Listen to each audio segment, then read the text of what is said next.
સુરેન્દ્રનગર શહેરના અનેક વિસ્તારોમાં સોમવારની રાત્રે એકાએક લાઇટો બંધ થઈ ગઈ હતી। આથી જુદા જુદા વિસ્તારોના લોકો રોષ સાથે પીજીવીસીએલની કચેરીએ દોડી જઈને હલ્લાબોલ કર્યો હતો। ફોલ્ટ ન પકડાતો હોય, લાઇટો ચાલુ ન કરી શકતા હોય તો કચેરીને તાળા મારી દો સાથે લોકોએ સૂત્રોચ્ચારો કર્યા હતા। હાલ ગરમીના કારણે દિવસે તો મુશ્કેલીઓનો સામનો કરી રહ્યા છે, ત્યારે સુરેન્દ્રનગર વઢવાણ શહેરી વિસ્તારોમાં રાત્રિના સમયે વારંવાર લાઇટો ગુલ થઈ જતા લોકોને બફારા સાથે ગરમીમાં રાત વિતાવવી પણ કઠિન બની જાય છે।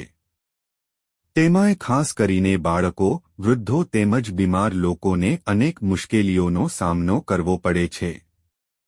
ત્યારે સુરેન્દ્રનગર શહેરમાં સોમવારની રાત્રિના સમયે ટાવર ચોક, જૂના જંકશન, છબીલા હનુમાન સહિતના વિસ્તારોમાં એકાએક લાઇટો બંધ થઈ જતા લોકો અકળાયા હતા।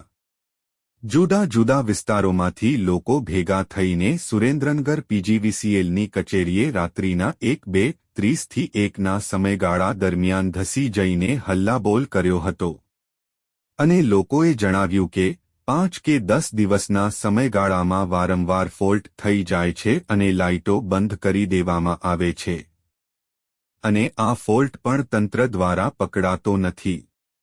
કચેરીનો લેન્ડલાઇન નંબર પણ એક બાજુ મૂકી દેવામાં આવે છે, જ્યારે કચેરીનો મોબાઈલ નંબર પણ કોઈ ઉપાડતા નથી।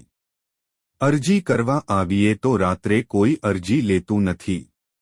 આથી જો તમારા માણસો દ્વારા કામ ન થતું હોય તો કચેરીને તાળા મારી દો સાથે પીજીવીસીએલ હાય હાયના નારા લોકોએ લગાવ્યા હતા। ત્યારબાદ જવાબદાર અધિકારીઓ આ બાબતની ગંભીરતા લઈને શહેરી વિસ્તારોમાં લાઇટો બંધ ન થાય તેમજ લોકોની મુશ્કેલીઓ દૂર થાય તેવી માંગ કરી હતી। સુરેન્દ્રનગર રિપોર્ટર મહેશભાઈ ઉતેરિયા દ્વારા નથી કોઈ પણ દિવસ ચોમાસું હોય, શિયાળો હોય, ચોમાસું કોઈ દિવસ બોલ ઉપરતા નથી આ લોકો। આ ભર ઉનાળામાં હજી તો ચોમાસું બાકી છે। આ ભર ઉનાળામાં આ પરિસ્થિતિ છે, હજી તો ચોમાસું બાકી છે।